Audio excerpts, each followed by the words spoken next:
안녕하세요. 매번 눈으로 보기만 하다가 글을 쓰는 건 처음이라 어색하네요. 저는 몇 년 전부터 시모와 연을 끊고 지내고 있는 30대 후반의 여성입니다. 남편도 마찬가지로 시모와는 연을 끊고 저희 부모님을 모시며 살고 있는데요. 저와 남편이 당한 시댁 식구들의 어이없는 행동을 여기서라도 이야기하고 한풀이라도 해볼 생각으로 글을 올리게 됐어요. 남편은 저보다 4살이 많고 공기업에 다니고 있어요. 그리고 저는 간호조무사로 어릴 때 남편을 만나 여태껏 금슬 좋게 지내고 있죠. 그런 남편도 시댁에서는 사형제 중 막내예요. 위로 나이차 많이 나는 형님들이 셋이나 있고 지금 70대 중반이니까요. 결혼 전에는 남편이 애지중지 오냐오냐 컸다고 생각했는데 막상 시댁에 와보니 정반대였어요. 늦둥이라 가장 사랑받을 법한데도 집에서는 남편만 오면 냉랭한 분위기가 흐르고는 했거든요. 그런 남편이지만 시부에게만은 애정을 듬뿍 받았어요. 시부가 매번 하는 말이 막내가 자기 어렸을 때와 똑 닮았다고 항상 말씀하셨거든요. 아마 그 탓에 남편에게 애정이 더 깊으셨던 것 같아요. 시부가 정정할 때는 그나마 괜찮았지만 노환과 지병으로 병원에 입원하고 나니 집안은 점점 남편과 저에게는 가시밭 같은 곳이 되어버렸어요. 그런 집안 분위기 때문에 남편은 처갓집에 좀 더 정을 붙이더라고요. 저희야 환영할 만한 분위기였죠. 딸만 둘이 저희 집에서 친정 부모님이 의지하는 사람은 남편이었거든요. 저는 남편 생각에 소소한 일로 남편 부르지 말라고 했지만 남편은 자기에게 의지해주는 부모님의 행동을 기분 좋게 여기더라고요. 그러면서 집에서 내놓은 자식 같은데 여기서는 진짜 자식 같다고, 어른들이 의지하면 인정받는 기분이 들어서 너무 좋다고, 그러니까 소소한 일에도 불러주시는 거 좋다고 했어요. 정말 착한 남편이지 않아요? 제가 봐도 이렇게 착한 사람 드물어요. 그런데 이런 사람에게 시댁 식구들이 어떻게 행동했는지 정말 제3자인 제가 보더라도 남편의 형님들은 하나같이 욕심과 이기심으로 똘똘 뭉친 사람들이었어요. 물론 당해보니 더 확실하게 말할 수 있는 거긴 하지만요. 게다가 나이도 우리보다 훨씬 많아서 같이 있어도 이야기가 전혀 통하지 않았어요. 그리고 그런 아주버님을 믿고 의지하는 건 시모가 더 심했죠. 남편이 뭐라 말해도 전혀 듣지를 않더라고요. 그래도 이해하려 했어요. 나이 드신 어른들이시고 생각하는 게 우리와는 좀 다를 수 있으니까요. 그렇게 시모와 시댁을 이해해보려 애쓰던 우리에게 그 사건이 일어난 건 결혼 후 3년이 채 되지 않았을 무렵이었어요. 저는 결혼 후에 시모와 형님들 뒤를 쫓아다니며 여기저기 시댁 친척 경조사에 자주 참석하곤 했어요. 워낙 친인척이 많은 집이라 결혼할 때도 깜짝 놀랐는데 여기서는 가족들끼리는 또 자주 챙기더라고요. 그런데 하루는 시댁 친척 결혼식에 참석했는데 시모가 들고 온 핸드백 때문에 주변에서 수군거리는 걸 봤어요. 제가 보니 시모 가방이 다 해져서 너덜너덜해졌더라고요. 그걸 모르고 착용하고 계신 걸 보니 마음이 안 좋더라고요. 그렇다고 당장 제가 뭐라 할 수 있는 분위기도 아니었고요. 그래서 큰맘 먹고 300만 원 좀 넘는 명품 가방을 선물해드리게 됐어요. 물론 남편과 상의를 하고 사드린 거라 남편도 무척 좋아했거든요. 그런데 가방을 선물했을 때는 기뻐하는 얼굴이 있었는데 그 다음에 갔을 때는 기분이 안 좋아 보이더라고요. 그때도 친척 모임이었는데 시모가 제가 선물한 가방을 사용하지 않았더라고요. 그날 모임이 끝나고 시댁으로 함께 돌아가게 됐는데 제가 시모에게 조심스럽게 물었어요. 어머님, 혹시 제가 선물한 가방은 마음에 안 드세요?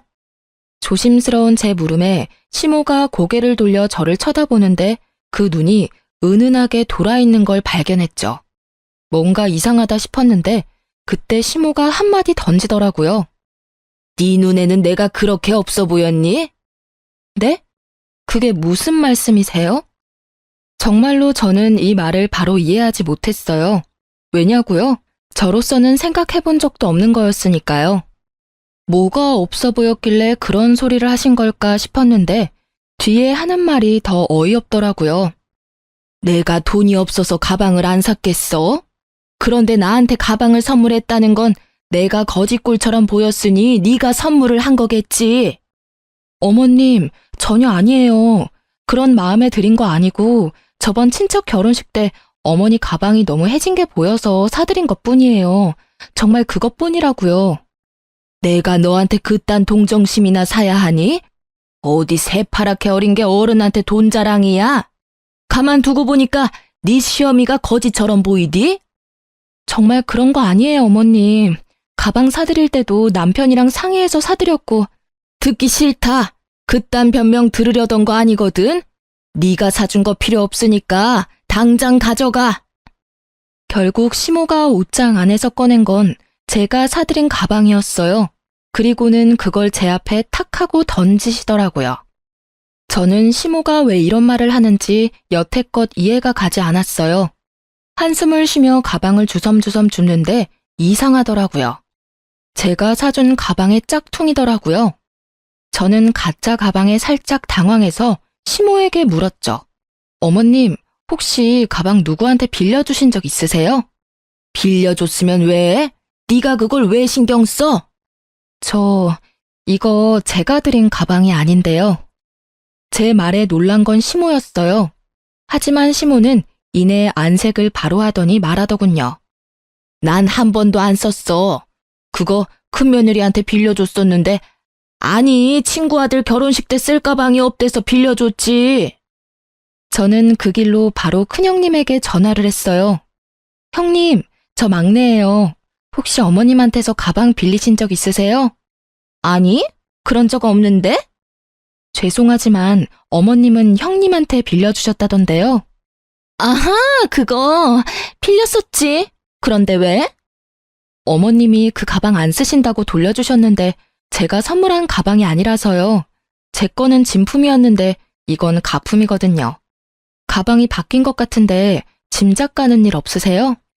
아니, 가만 보자 하니까 사람을 무슨 도둑으로 몰아? 네가 처음부터 가짜 가방 줘놓고는 지금 나한테 뒤집어 씌우는 거야? 이래서 무섭다니까. 어떻게 큰형님한테 그런 소리를 할 수 있어? 버릇이 없어도 정도껏이지. 그런데 큰형님의 목소리에 시모가 도리어 더 표독스러운 표정을 지으며 제게 소리치더라고요. 야, 너 사람을 거지 취급한 것도 모자라서 가짜 가방까지 줬니? 기가 막혀서. 그래, 가짜 줘놓고 생색내니까 기분이 좋았어? 어쩐지 그 가방 들고 다니기 싫다 했더니. 죄송하지만 처음부터 그 가방은 진짜였어요. 짐작만으로 그렇게 말씀하시면 곤란하죠. 결국 저는 그날 남편과 큰형님을 시댁으로 불렀고 집은 한바탕 난리가 났어요. 이 일이 왜 큰일이 됐냐면 큰아주버님이 알게 됐거든요. 결국 아주버님이 집에 오셔서는 쌍심지를 켜고 저에게 삿대질을 하며 욕을 하더라고요. 어디 배운 거 없는 티내면서 윗사람한테 누명을 씌워? 그 가방이 가짜면 네가 가짜를 가져온 거지, 어? 새파랗게 어린 게 두 눈 동그랗게 뜨고 아니라고 거짓말을 해? 사람 그렇게 안 봤는데 참 웃기네. 내가 처음부터 마음에 안 들었어. 그래, 비싼 가방이랍시고 어머님한테 가짜 가방 주면서 생색내려고 했었어. 누구 뭐 돈이 없어서 그런 거 안 하는 거라고 생각해? 꼴 같지도 않게 시어른 거지 취급한 게 누군데? 아주버님들이 다 모이니 아주 파티가 났더라고요. 제 욕하는 파티요. 이 기회다 싶었는지 저한테 어찌나 욕을 하는지. 그리고 가만 듣다 보니 시모에게 거지 취급 어쩌고 말을 린 게 이 아주버님들 같더라고요. 마치 제가 시모 눈에 들어오려고 돈지랄했다는 식으로 몰아가더라고요. 그때 남편이 집에 와서는 제 결백을 증명해줬어요. 진짜 남편 아니었으면 큰일 날 뻔했거든요. 시모의 조카이자 남편의 이종사촌에게 전화를 걸더라고요. 그제서야 저는 처음부터 거기 전화를 했으면 모든 게 해결됐을 거라는 걸 깨달았죠. 나야. 우리 와이프가 사간 그 가방 말이야. 그거 혹시 가짜는 아니었어? 무슨 소리야. 우리 매장에서 직접 산 거고 내가 직접 차까지 몰아줬잖아. 그래, 그랬지. 근데 그 가방이 지금 가짜라고 누가 우기는데 네가 이야기 좀 해줄 수 있어? 뭐? 고모, 제가 그 매장에서 일하잖아요. 그날 포장도 내가 하고 차도 몰아줬어. 중간에 바뀔 틈도 없고 바뀔 수도 없었거든요. 분명히 그거 들고 고모네 집 들어가는 거 확인했으니까 걱정하지 말아요. 글쎄 며느리가 얼마나 마음씨가 고운지 색깔부터 디자인까지 꼼꼼하게 확인하고 사갔다니까요. 그럼 며느리 요새 구하기 힘든 거 아시죠? 농담까지 섞어가며 말하는 남편의 이종사촌은 제가 가방을 산 그 매장에서 일하고 있었거든요. 그녀의 증언에 저는 누명을 벗었고요. 그 말에 형님과 아주버님들은 모두 입을 꾹 다물더라고요. 세상에, 그 시끄럽던 집이 한순간에 조용해졌다니까요. 내가 가만 생각해보니까 그날 바빠서 바로 못 갖다 드렸고 나중에 갖다 드리는 과정에 집에 있는 비슷한 가방이랑 헷갈렸나 봐. 큰형님이 그렇게 인정을 했어요. 그러면 뒤따라오는 당연한 게 있어야 하잖아요. 사과요. 그런데 아무도 저에게 미안하다 말을 안 하더라고요. 웃긴 건 도리어 이 상황에서 저를 더 몰아가더라고요. 에이, 그러게. 왜 집에 그딴 비싼 가방을 사와서 이 분란을 일으켜? 돈지랄을 하고 싶었으면 혼자 조용히 할 것이지. 왜 남의 집에 와서 비싼 물건을 선물해서 이런 일을 만드냐 이 말이야. 그게 말이에요? 아니, 이렇게 여럿이서 어린 제 와이프한테 할 소리 못할 소리 다 해놓고는 어떻게 사과 한마디가 없어요? 너야말로 계집년 치마폭에 폭 쌓여서는 가족이고 뭐고 눈에 뵈는 게 없어? 어디서 형님한테 큰 소리로 소리치고 난리야? 따지고 보면 다 그 가방 탓 아니니? 네 와이프가 그거 집에 들이지만 않았어도 이런 일은 없었을 거 아니야? 어머니!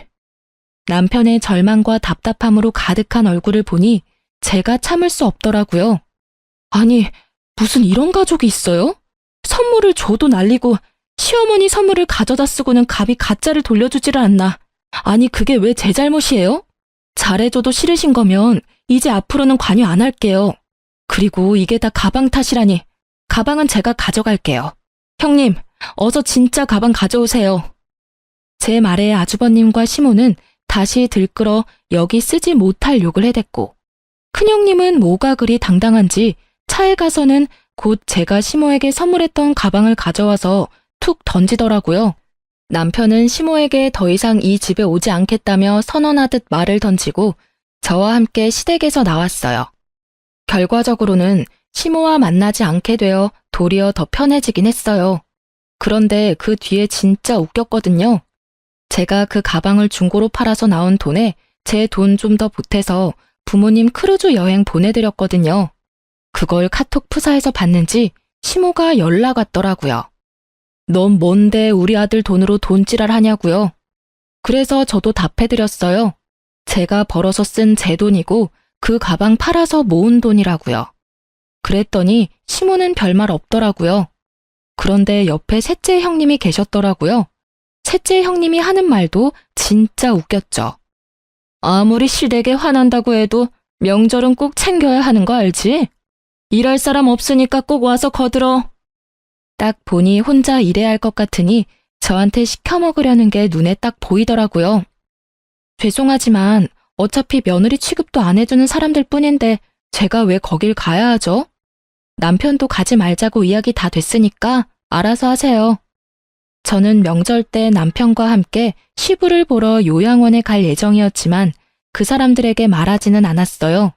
제 말에 셋째 형님이 화가 많이 나신 것 같았지만 무시하고 전화를 끊었어요. 제가 왜 그 사람들 이야기를 들어주고 있어야 하나요? 제 일도 바쁜데 말이죠. 어쨌든 시모와는 인연을 딱 끊게 됐지만 시부와는 여전히 따로 문병도 가고 연락하며 잘 지내고 있었으니까요. 그걸로 됐다고 생각하고 있었죠. 그런데 그렇게 1, 2년 지났을 무렵이었어요. 시부에게서 연락이 왔더라고요. 아니, 오늘 가족들 모두 모이라고 했는데 너희는 왜 여태껏 안 와? 많이 바쁘냐? 아버님, 죄송한데 저희는 아무 연락도 못 받았어요. 혹시 무슨 일 있으신가요? 뭐? 왜 연락을 못 받아? 내가 분명히 중요한 이야기 있으니 다들 모이라고 분명히 이야기했는데. 아이고, 그래. 연락이 안 갔을 줄은 몰랐네. 혹시 지금 시간이 되면 집에 좀 와보거라. 뭔가 눈치를 채신 듯 화가 난 시부의 음성이 살짝 누그러지더라고요. 저는 남편과 저녁을 빨리 먹고 시댁으로 향했어요. 오랜만에 가는 길이라 기분은 그리 좋지 않았지만 시부가 있었으니까요. 그렇게 시댁에 갔는데 이미 뭔가 한바탕 한 듯 분위기가 좋지 않더라고요. 3명의 아주버님과 3명의 형님들, 그리고 시모가 한꺼번에 저희를 무척 짜증나게 쳐다보더라고요. 어차피 오지 않던 시댁이라 별 상관없는 느낌으로 앉아 있었는데 시부가 갑자기 유산에 대해 이야기를 꺼내더라고요. 내가 나이가 많아. 요새 많이들 산다고는 하지만 그래봐야 10년 살까 말까지. 당장 죽을 정도는 아니지만 재수 없으면 당장 죽을지도 모를 나이고. 시부는 그렇게 자기가 가지고 있던 재산에 관한 서류를 들고 왔더라고요. 이 재산을 어떻게 나눌지 너희들하고 이야기하려고 불렀다. 시부의 말에 둘째 아주버님이 말하더라고요. 아버지, 유산 배분의 막내는 빼야 하지 않겠어요? 아니, 아무리 생각해도 시댁을 개떡같이 알잖아요. 명절에 코빼기도 안 보이고 이 집에서 비싼 가방으로 분란만 일으켰는데 게다가 시어머니 모실 생각도 안 하는데 왜 유산을 나눠요? 그 이야기를 듣고 있는 남편의 표정이 점점 벌겋게 달아오르더라고요. 열이 받을 대로 받아서는 부글부글 끓고 있는 게 제 눈에는 훤하게 배더라고요. 남편은 이제까지 차별받았는데 마지막까지 차별받게 됐다는 생각에 완전 분노 폭발 직전이었어요. 저는 남편의 팔꿈치를 끌어당기며 진정시켰어요. 이야기나 들어보자고요. 그런데 점점 들을수록 저도 기가 막히더라고요. 맞는 말이에요, 아버지. 도대체 왜 여기 왔는지 이해가 안 가요. 제정신이 있으면 이런 자리에는 알아서 빠져야 하는 거 아니야? 어디서 뻔뻔하게 재산 탐내러 여기 와 있는 거야? 그렇게 삼형제가 나란히 저희 부부를 욕하는 와중에 시모는 우리 부부 것만 쏙 빼고 음료와 간식을 내왔더라고요. 아예 없는 사람 취급하겠다 이거죠. 결국 첫째 형님이 쐐기를 박더라고요. 아버지, 막내는 재산 분배해서 빼야 해요. 쟤네도 재산 준다 하시면 저희는 앞으로 제사 못 지내요. 저런 하이에나 같은 것들한테 줄 돈이 어디 있다고 매번 막내를 부르시는 거예요. 결국 이 대목에서 화가 난 건 남편이 아닌 저였어요. 아니, 재산 탐내는 하이에나가 누군데 우리더러 뭐라는 거예요? 우리는 여기 아버님한테 연락받고 왔고 이런 이야기 나올 줄 생각도 못했거든요. 세상에, 하이에나? 그러는 당신들이 하이에나지. 아버님 입원해 계시는 동안 제대로 와보지도 않았으면서 뭐 그렇게 효심 깊은 아들 흉내내고 있으세요? 여보, 진정해. 형님, 제가 아무것도 모른다고 생각하시나 본데 저도 이제 알 거 다 알아요. 어차피 어머니가 저 빼고 나머지 형님들한테 어머님 가지고 계시던 재산 다 나눠준 거 아니까요. 그렇다고 제가 이제껏 그에 대해 말한 적 한 번이나 있긴 해요? 그 말을 듣고 새 형님의 얼굴은 썩은 동태가 됐고 시부는 그 말에 노발대발하셨어요. 아니, 그 재산을 왜 멋대로 애들한테 물려줬어? 당신 미쳤어? 그 재산이 당신 것도 아니고 내가 맡긴 거 아니야? 아니, 그럼 어떡해요? 애들이 다 힘들다고 난린데. 결국은 애들한테 물려줬어야 할 돈들인데 아까워요? 아까운 게 아니라 그 과정에서 또 막내만 빠졌으니 하는 소리 아니야? 도대체 이 세 놈들한테 왜 나눠준 거야? 다 이유가 있어서 준 거예요. 첫째가 사업이 실패해서 빚이 좀 생겨서 어쩔 수 없이 줬고, 둘째는 주식 때문에 문제가 생겨서 줬죠. 그리고 셋째는 아시다시피 애가 약해서 얼마 전에 입원까지 하는 바람에 수입이 영 없었으니까. 우리가 아는 바에 의하면 저 말들은 다 거짓말이었거든요. 형님의 사업은 적자를 달리고 있긴 하지만 여전히 잘 돌아가고 있었고, 둘째 형님은 주식이 아니라 비트코인을 하느라 빚을 지기는 했지만 시모가 준 돈으로 또 비트코인을 해서 그 돈마저 다 말아먹었거든요. 그리고 셋째 형님은 아픈 데가 없어요. 싹 다 거짓말이었던 거죠. 솔직히 연락하며 지내지는 않아도 형제간이니 이래저래 소문들이 흘러들어올 수밖에 없거든요. 저는 어이가 없고 남편은 여전히 분노에 차 있더라고요. 어머니한테 저는 이제 더 이상 자식이 아닌 듯하니 이젠 절대로 어머니와 형님께 관여하지 않겠습니다. 아버지, 죄송해요. 그래도 아버지께는 잘할게요. 저거 봐라. 아버지 재산 탐나서 아부나 떠는 꼴 봐. 네가 그래봐야 아버지 재산 한 푼이라도 받을 수 있을 것 같아? 우리가 못 받게 할 거야. 마누라랑 수준이 똑같지? 마누라는 명품 가방으로 시어머니 환심이나 사려 하질 않나? 지는 아버지한테 아부나 떨면서 콩고물 떨어지길 기다리질 않나? 조용히 안 해? 이것들이 한 번만 더 형제끼리 싸우면 당장 첫째 너부터 재산 분배해서 빼버릴 거니까! 결국 꽥소리를 지른 시부의 말에 형제들이 조용해졌죠. 시부도 저도 이 분위기를 보고 기가 막힌 표정만 지었어요. 아버지, 그 부분은 아버지가 알아서 하세요. 저희는 더 이상 이 집안에 관여 안 하고 싶어요. 그리고 어머니, 항상 그랬듯이 쭉 저희는 없는 사람이라고 생각하세요. 그렇게 사시는 게 어머니한테도 저한테도 맞는 것 같으니까요. 그래, 그런다고 내가 후회할 줄이나 알았어? 네가 그렇게 해준다니 내가 다 속이 시원하다. 널 아들이라 생각한 적 없으니까. 결국 남편은 시모와의 관계를 끊겠다고 말하고 집에 돌아왔어요. 자식을 저렇게 모질게 대하는 엄마를 처음 봐서 그런지 저는 집에 돌아온 뒤에도 이해가 안 가더라고요. 그런 제 속이 이렇게 답답한데 남편은 어련했겠어요? 그냥 있는 게 제일 좋은 방법 같아서 저희는 더 이상 그 집에 연연하지 않기로 했죠. 그 뒤로 한 1년은 시모에게 연락 한 번 없더라고요. 시부와 만나서도 남편은 가족 이야기는 되도록 안 했고요. 솔직히 저는 무소식이 희소식이라고 연락 없는 걸 다행으로 여겼거든요. 그런데 연락을 끊은 지 1년이 좀 더 지나서 집에 누가 찾아왔더라고요. 보니까 시모와 요양원 직원이라는 사람이 찾아왔더라고요. 시모는 우리 쪽은 쳐다도 보지 않고 여전히 없는 사람 취급이었고요. 시모와 함께 온 사람은 시모의 상황이 힘들게 됐다며 저와 남편에게 먼저 말을 꺼내더라고요. 처음에 전화를 하려고 했는데 시모가 아들 집을 안다며 그 사람을 데리고 우리 집까지 찾아온 거였어요. 사실은 어르신이 손목이 부러져서 저희 병원에 입원을 하셨거든요. 손목은 3개월 좀 더 지나서 괜찮아졌는데 그때는 보호자분들이 퇴원을 원하지 않으셨어요. 저희야 병원비 받고 어르신 잘 모시면 되는 건데 그 병원비가 계속 밀리고 있어서 저희 쪽에 보호자분으로 등록되신 분은 둘째 아드님이신데 연락이 안 돼서 다른 보호자분을 찾아왔어요. 어르신이 막내 아드님이 계신다고 하셔서 병원비랑 보호자 변경에 대해서 상의를 좀... 죄송하지만 저희는 시댁과 연 끊었습니다. 그걸 원하셨던 것도 어머니셨고요. 지금 이렇게 오셔서 하실 말씀은 아니실 텐데 왜 여기 왔는지 궁금하네요. 남편을 아들 취급 안 하겠다 하신 건 어머니셨잖아요. 요양원 직원은 무척이나 간곡한 표현과 말투로 이야기를 했지만 저는 그런 직원의 말을 딱 잘라버렸어요.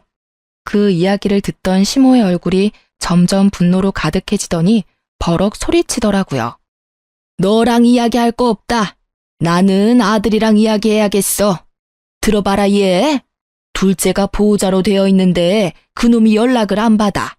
첫째 놈은 내가 전화하니 모르는 사람 취급이고 자기는 내 자식이 아니니 다시는 연락하지 말라고. 셋째는 자기가 의료급여 수급자라며 자기 같은 처지에 노인 하나 더 맡으면 자기가 죽는다며 앓는 소리를 하지 뭐냐. 이 썩을 것들이 아주 지 어미를 호구로 봐. 울분에 가득 찬 시모의 목소리가 분노에 가득 차 있었어요. 그런 와중에도 남편은 지극히 평온한 모습이었고 저는 기가 안 차서 한숨만 푹푹 내쉬었죠. 그것뿐이면 내가 말을 안 해. 내가 가지고 있던 집, 내 명의의 집까지 홀라당 팔아먹었어. 입원하고 한 달도 안 돼서 다 팔아먹었더라. 이 되먹지도 못한 것들이 나 입원시킬 때 이미 잔머리 굴려서 생각해둔 게 틀림없어. 막내야, 너희 형들이 이 모양 이 꼴이니 내가 마지막 남은 내 아들 찾아온 게 당연하지 않겠니? 응? 결국 평온한 남편 대신 제가 화를 내고야 말았어요.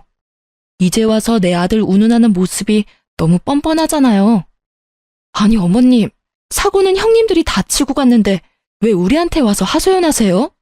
아주버님들이 연락이 안 되면 형님들께 연락해 보시던가요. 그때 어머님이 이 사람 없는 사람 취급하셨을 때 이미 저희들과의 인연은 끊겼다고요. 좋다고 꺼지라고 한 게 어머님이셨거든요. 그런데 왜 저희가 형님들이 싼 똥을 치워야 하냐고요? 또 네가 문제야. 네가 내 아들 옆에서 아들한테 우리 사이를 이간질한 탓에 이렇게 우리 사이가 벌어진 거 아니냐? 막내한테 내가 잘해주지 못했다고 천륜이 그렇게 쉽게 끊기는 게 아니다. 엄연히 내가 먹고 입히고 재워줬으니 아들이 엄마를 책임져야지. 그게 인간의 도리가 아니냐? 인간의 도리를 운운하면서 그 아들을 차별하고 내친 건 기억도 안 나는가 보더라고요. 언제부터 아들 취급했다고 이런 식으로 막무가내로 구는지. 이렇게 밀어붙이니 막을 방도가 없더라고요. 그 나쁜 놈의 새끼들은 인간 새끼들도 아니야. 내 재산 다 빼내갈 때는 간이며 쓸개며 다 빼줄 것처럼 굴더니 이제는 아예 생판 모르는 남 취급이야.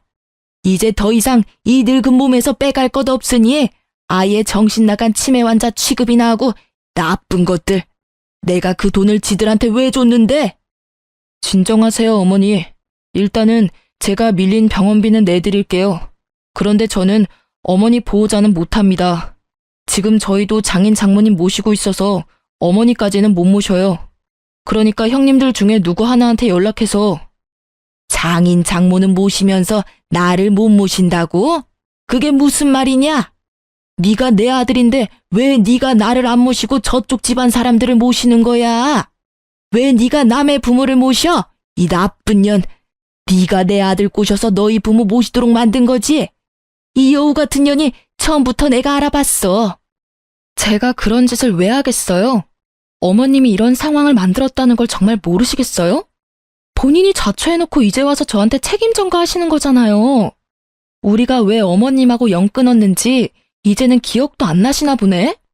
어머님이 얼씨구 좋다구나 하며 우리 내칠 때는 이런 미래를 생각도 안 하셨나 봐요. 이런 망할 년을 봤나? 네가 뭐라 해도 내 아들은 법적으로 내 자식이야.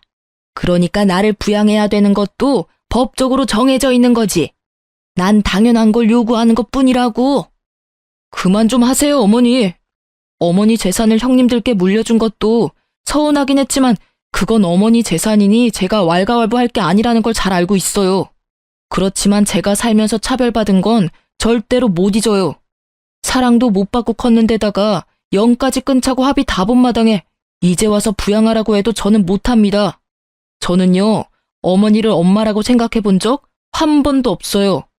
없는 자식 취급할 때는 이런 일 생각도 못 하셨겠죠. 어차피 저한테 주신 게 아무것도 없으니 많이 공들인 형님들한테나 가서 부양 이야기 꺼내세요. 저는 어머니하고 더 이상 엮일 생각 없으니까요. 너 이 은혜도 모르는 놈, 내가 키워준 은혜도 모르고 이제 와서 뒤통수를 때려? 은혜를 원수로 갚은 건 제가 아니라 형님들이죠. 형님들한테 재산 퍼주면서 부양하라고 이야기하셨을 거 아니에요. 그런데도 약속을 안 지킨 건 형님들이지 제가 아니라고요. 그리고 키워주셨다고 하는데 저를 키운 건 아버지였어요. 어머니는 매번 무슨 일이든 저를 빼놓고 형님들만 데리고 가고 형님들에게만 사주시고 형님들에게만 말 걸어주셨잖아요. 제가 어머니를 안 모시는 게 아니라 어머니가 저를 아들 취급 안 해서 부양 안 하는 거예요. 그리고 이쪽 처갓집 식구들은 저를 한 사람의 인간으로 자식으로 인정해주고 있기 때문에 제가 제 의지로 모시고 있는 겁니다. 한 번만 더 와이프한테 그런 식으로 말씀하시면 저도 용서 안 할 거예요. 밀린 병원비 내드리는 걸로 완전히 끝이라고 생각해 주세요. 아이고, 내가 잘못 살았네. 잘못 살았어. 자식을 넷이나 키우고도 이런 취급을 받으니 내가 한참을 잘못 살았어. 지들은 다 혼자서 큰 줄 알지. 내가 그 마음고생을 하면서 집에 있게 해줬더니 이렇게 사람 뒤통수를 치고. 오냐, 너 같은 아들 나도 필요 없어. 내가 여기로 오겠다고 생각한 자체가 미친 짓이었지. 그래, 너 혼자서 아주 잘 살아봐라. 그렇게 화를 버럭 낸 시모가 씩씩거리며 밖으로 나갔어요. 그 연세에 참으로 정정한 그 모습에 함께 온 직원이 당황한 표정으로 따라 나가더라고요. 결국 남편은 직원에게 밀린 병원비는 대신 내주겠다며 계좌와 금액을 받았어요. 대신 앞으로 이쪽으로 찾아오지 말라고 신신당부했어요. 둘째 형님에게 연락해 놓을 테니 그쪽으로 연락하라고 말이죠. 남편은 밖에서 기다리던 시모에게 자기가 마지막으로 해드릴 수 있는 거니 앞으로도 지금처럼 연락 말고 지내자고 당부를 했어요. 그리고 시모가 보는 앞에서 둘째 형님께 전화해서 말하더라고요. 어머니 밀린 병원비 내가 냈는데 앞으로 나는 시모 신경 안 쓸 거다. 호적에서 파든 말든 마음대로 하고 재산은 전부 형님들이 가져갔으니 알아서 어머니 모시고 만약 또 자기한테 어머니가 오시면 아버지에게 전화해서 아버지가 가진 재산까지 형님들 못 가져가게 막겠다고 말이죠. 그랬더니 형님들이 난리가 나서 네가 무슨 권리로 그러냐며 난리치더라고요. 남편이 다 무시하고 전화를 끊자 시모에게 바로 둘째 형님이 전화가 왔더라고요. 왜 거기가 있냐고, 요양원에 있으면 자기들이 다 알아서 하는데 왜 일을 이렇게 만드냐며 시모를 아예 쪼아버리더라고요. 그런데 시모도 가만히 있지는 않더라고요. 너희가 다 연락을 씹으니 자기가 여기까지 와서 이 수모를 당한다며 네가 어떻게 그럴 수 있냐며 눈물 한 바가지 흘려주시고요. 저는 시모의 모습을 보면서 자기 무덤 자기가 판다는 속담이 머릿속에서 떠나질 않더라고요. 그러게 처음부터 남편에게 잘해줬으면 이 착한 남자가 효도하면서 어머니 모시고 잘 살았을 텐데 말이죠. 이제 와서 아들이라며 되돌리려 해도 이미 상처받고 틀어진 관계가 회복되기는 어렵잖아요. 결국 그 뒤로 또 시모와의 연락은 끊겼어요.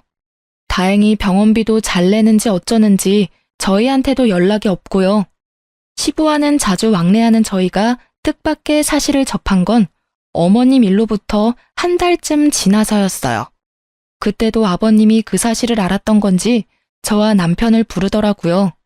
시부는 시모에게 재산을 하나도 받지 못한 남편에게 자신이 가지고 있던 아파트를 하나 남겨주셨어요. 아버님이 직접 아파트 명의를 저희 앞으로 변경해 주셨죠. 그러면서 시부가 말씀하시더라고요. 너희 엄마 너무 미워하지 마라. 다 내 탓이야. 내가 밖에서 자식을 낳아오는 바람에 네 엄마가 비뚤어진 거니 내 탓이지. 아들이 셋이나 있으니 너한테 그리 큰 의미를 두지 않을 거라고 생각했다.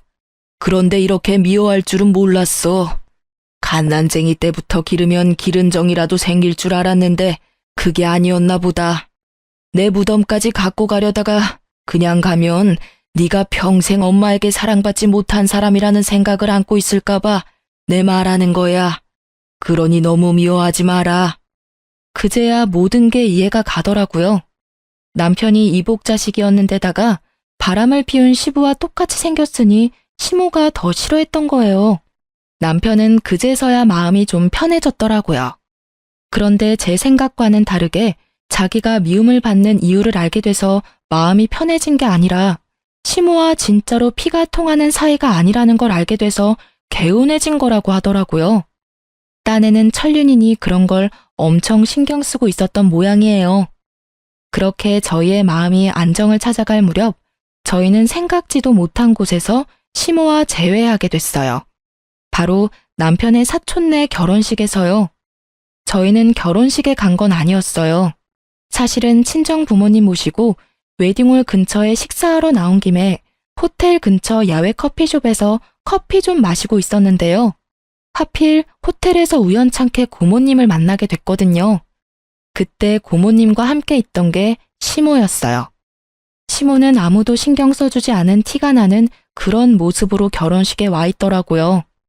고모는 남편에게 무척 잘해주셔서 남편에게 이왕 만난 거 식장이라도 왔다 가라고 권유했고 남편은 식사는 안 하더라도 축의금은 주고 오자며 홀 안으로 들어갔죠. 솔직히 그때 친정 부모님이 같이 계셔서 남편도 약간 당황한 것 같더라고요. 저희가 시모와 연을 끊었다고 고모님 같은 다른 친척분들과 연을 끊은 건 아니잖아요. 그래서 친정 부모님에게 먼저 양해를 구하고 같이 웨딩홀로 향했죠. 그리고 그 안에 있던 시모와 맞닥뜨린 거예요. 안녕하세요. 잘 지내셨죠? 형님들이 잘 모시고 있으신가 봐요. 시모는 저의 인사에도 제 말을 무시하고는 쳐다보지도 않더라고요. 뭐 당연히 그렇게 나오겠다 싶어서 저도 더 이상 신경 안 썼어요. 돈만 내고 가면 다시 안 볼 사람이잖아요. 그런데 그때 고모님이 말하더라고요. 어휴, 너희 형님들이 어머니를 잘 모시겠어? 언니 지금 우리 집에 와 있어. 오빠가 부탁해서 우리 집에서 같이 있는데 이 망할 놈의 자식들이 아주 연락도 없고 이번에 결혼식장 온다던데 내 한마디 해주려고. 저는 솔직히 형님들과 아주버님들을 마주치고 싶지 않아서 남편이 빨리 오기만을 기다리고 있었는데 결국은 아주버님과 형님들이 먼저 저와 마주치게 됐어요. 그런데 저와 남편에게 상냥하게 말하던 고모님이 갑자기 새 형님들을 보더니 순식간에 돌변하더라고요. 그리고는 사람이 그래도 적은 화장실 근처로 데리고 가서는 형님들에게 한 소리 퍼붓기 시작하더라고요. 너희들, 내가 니들 보려고 여기 결혼식장까지 와 있을 줄 몰랐지? 어떻게 그럴 수가 있어? 어머니를 고모한테 맡겨놓은 자식들이 세상 천지 어디에 있어? 니들 그러는 거 아니야. 돈 다 받았다고 엄마를 없는 사람 취급하고 부양 안 하려고 안간힘 쓰는 거 내가 모를 줄 알아? 저와 남편은 그 대목에서 좀 놀랐죠. 저번에 남편이 시부말을 꺼내고서는 좀 잠잠해지나 했는데 그게 아니었더라고요. 돈만 내고 여전히 요양원에 모시고 있었던 것 같더라고요. 면회도 안 가고 사람을 계속 그렇게 가둬놓으니 결국 시모가 시부에게 연락을 했고 시부는 고모에게 연락해서 시모를 좀 봐주라고 한 것 같았어요. 참으로 대단한 형제들이다 싶었어요. 이렇게 고모의 한마디에 형님들과 아주머님들은 모두 시모를 외면하며 모르는 일인 척하고 있더라고요. 그러면서 하는 말이 더 웃겼어요. 아니, 고모는 외부인이면서 남의 집안사에 왜 그리 간섭이에요? 엄마 모시고 있다고 그거 하나로 우리한테 이러시는 거면 크게 곤란하죠. 저희도 요양원에서 어머니 잘 모시고 있었는데 그걸 강제로 빼온 게 고모잖아요. 내가 빼왔어? 니들이 병원비 또 밀리는 바람에 내가 돈 내주고 내가 데려온 거지. 너희들 아버지가 나한테 부탁을 하더라. 너희 엄마가 너희들한테 얼마나 잘해줬는지 몰라서 이런 식으로 굴어? 그래서 어떻게 할 거니? 엄마 모실 거야 말 거야? 내가 모시면 나는 너희한테서 돈 다 받아낼 거니까 알아서 하고 요양원에 맡길 거면 돈이라도 똑바로 내던가. 저희가 알아서 할 테니까 저희한테 넘기세요. 그러게 뭐하러 어머니 데려가셔서 사서 고생하시는 거예요? 그 말에 터진 건 고모님이 아니라 시모였어요. 야, 이 나쁜 놈아! 너 내가 너를 그렇게 키웠어? 어떻게 형제 셋이 나란히 나를 물먹일 수가 있어? 너희들 내가 연락할 때마다 바쁘다고 하면서 다른 형제들한테 전화하라며 미뤘지? 그리고 며느리들, 너희들도 마찬가지야. 내가 전화하면 바쁘다고 끊기 바쁘고 뭐 돈 나갈 일 있으면 돈 없다며 돈 원할 때만 찾지 말라고 소리 빽 지르고. 너희가 인간이야? 인간 탈을 쓴 짐승이지?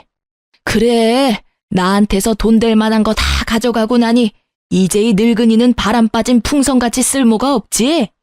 이럴 줄 알았으면 내가 너희들한테 잘해줄 일이 아니었어. 막내 하나한테 다 물려주는 건데.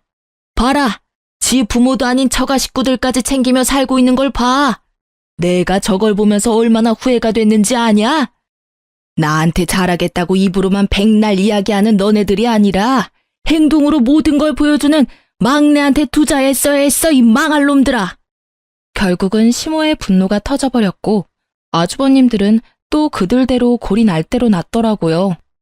아니, 그렇게 좋으시면 막내한테 가세요. 가시면 될 거 왜 우리한테 와서 들러붙으려고 하시냐고요. 좋은 자식 있으면 좋은 자식한테 가면 되시지. 아, 저번에 연 끊으시면서 절대로 안 본다고 하신 게 마음에 걸리세요? 그리고 막내도 생각이 있으면 어머니 받아주겠어요? 저희랑 다 같이 대놓고 차별하고 없는 사람 취급하셔놓고는. 너희들이 아니었으면 내가 그렇게 하지도 않았겠지. 그리고 너희들은 내가 가지고 있는 게 없다고 생각하나 본데 내가 가지고 있는 하나가 아직 있어. 그거는 너희한테 절대로 안 주기로 했다. 벌써 수령인까지 싹 다 바꿨거든. 내 사망보험금. 시모의 입에서 사망보험금이라는 단어가 나오자 형님들과 아주머님들의 눈빛이 정말 순식간에 바뀌더라고요. 그러면서 갑자기 형님들이 어머니에게로 달려가서는 이산가족 상봉한 것처럼 어머니, 어머니, 우리랑 같이 가세요 하며 곡소리를 내는데 이건 뭐 거의 꽁트였죠. 남의 결혼식에서 이렇게 웃긴 연극 찍는 것도 참 어찌 보면 대단한 재능이잖아요. 보통 뻔뻔해서는 이런 일을 할 수 없으니까요. 정말 그 꼴을 보는데 기도 안 차더라고요. 그런 가족들을 한심한 표정으로 지켜보던 고모가 한 말씀 던지셨어요. 사망보험금 하나에 다시 또 이렇게 부모님 사랑이 샘솟냐? 언니, 내가 이 말까진 안 하려고 했는데 도대체 자식 농사를 어떻게 한 거유? 이 눈들 좀 봐. 세상에 그렇게 모셔가라고 할 때는 왜 자기들한테 떠넘기냐며 눈에 쌍심지를 켜고 달려들더니 보험금 한마디에 아주 효자가 셋이나 생겼네. 말해봐요. 어떻게 키우면 저런 불효자를 셋이나 만드는지. 고모님의 빈정거림에 시모의 얼굴이 벌겋게 달아오르더라고요. 그럴 수밖에요. 그 사망보험금 단어 하나에 시모를 무시하고 이쪽 저쪽 보내기 바빴던 형제들이 아주 효자가 돼서 내가 모시네 너는 안 되네 하고 있으니 말이죠. 게다가 친척 결혼식이다 보니 남편 친척 사람들이 모두 모여있던 자리라 그 사람들의 눈을 완전히 피할 수는 없었거든요. 그 친척들이 혀를 차며 시모와 새 아주버님께 한 말씀씩 던지더라고요. 저것도 자식이라고? 자네 자식들은 없다 생각하는 게 낫겠네. 저거야 원 자식이 아니라 빚쟁이지. 돈을 그만큼 뿌리면 뭐래? 자식들이 인간이 덜 됐는데. 그래, 사망보험금 혹시라도 자식들한테 미리 넘기지 마. 그러다가 또 저번처럼 팽당하고 요양원에서 천덕꾸러기 신세 못 면해. 저것들 얼굴 봐봐. 저거 사람 얼굴인가? 아주 돈벌레 같은 인간들이구만. 그 훈수두는 말에 시모의 수치스러움이 극에 달했고 결국 시모는 아주버님들에게 너희에게는 절대 안 준다며 소리를 꽥 지르고는 나가버리더라고요. 저희는 뭐 시모에게 보험금이 있든 없든 알 바 아니니까요. 그 사람들 일이니 그냥 구경했죠. 좋은 구경 잘했어요. 많은 사람들이 처음에는 우리 남편과 제 탓을 많이 했거든요. 그런데 이렇게 많은 친인척들 앞에서 우리가 잘못된 게 아니라는 걸 아주버님과 형님들이 몸소 알려주셔서 저희는 나쁜 사람에서 벗어났거든요. 그 뒤로 고모님과 연락이 돼서 소식을 들었는데 참으로 딱하고 웃기더라고요. 새 형님들이 눈에 불을 켜고 시모를 쫓아다닌대요. 셋이서 피 터지게 싸우는데 유산 나눠 가를 때보다 더하다고 해요. 시모는 그런 자식들의 모습에도 도리어 화가 더 난다고 하시더래요. 그럴 수밖에 없죠. 이제껏 무시하다 사망보험금 때문에 자기한테 잘해주다니. 물론 보험금 받을 때는 시모가 죽고 난 다음이지만 그 전에 수급자 변경하면 또 버림받을까봐 전전긍긍 하고 있는 게 뻔하잖아요. 그런데 고모가 몰래 알려주시기를 시모에게는 사망보험금이 없대요. 사망보험금 이야기는 고모가 시모에게 이야기해준 거였고 시모가 그걸 이용하고 있다는 거더라고요. 그걸 모르는 형제들이 열심히 시모에게 돈을 쓰고 있으니 웃긴 꼴이죠. 저러다 사망보험금 없다는 걸 알고 나면 어떻게 행동할지 궁금하네요. 그러게 착한 막내 아들에게 잘 좀 해줬으면 평생 잘 모시고 살았을 일을. 본인 고생길을 본인이 알아서 가고 있는 게 참 딱하다며 고모님이 한탄하는 소리가 마음에 와닿더라고요. 저희 부부는 그런 싸움들에서 벗어나 친정 부모님들과 함께 여행도 다니며 진짜 가족다운 즐거움을 느끼고 살고 있어요. 시모와 아주버님들을 만나지 않으니 세상이 평화로워요. 남편은 결혼식에서 시모와 형님의 모습을 보고 하나도 변하지 않은 그들의 태도에 마음을 많이 놓았다고 해요. 그리고 저도 솔직히 그분들 덕택에 남편이 우리 부모님에게 많이 의지하고 또 의지되어줘서 고마운 상황이고요. 좋은 자식 내치고 하나같이 욕심 많고 이기심으로 똘똘 뭉친 자식들만 남긴 시모가 참으로 딱하지만 한편으로는 그런 행동이 저희 집에는 도움이 되어 다행이라는 생각도 듭니다. 제 사연이 생각보다 길었네요. 쓰다 보니 쌓인 것들을 풀어내느라 말이 길어진 것 같아요. 긴 글 읽어주셔서 고맙습니다.